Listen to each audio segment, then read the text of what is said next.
राधा वल्लभ श्री हरिवंश।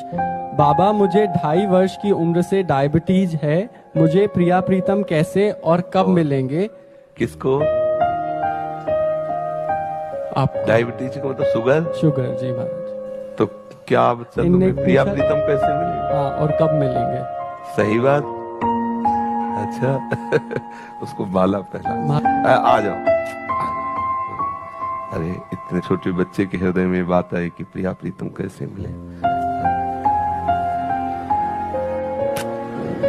तुम रो काहे के लिए रहे हो बच्चा? रोग के कारण रोए का है? तो काहे तुम्हारे रोए?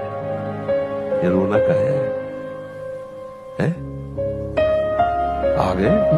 अच्छा। तुम्हें प्रिया प्रीतम चाहिए क्या? सही बात। अच्छा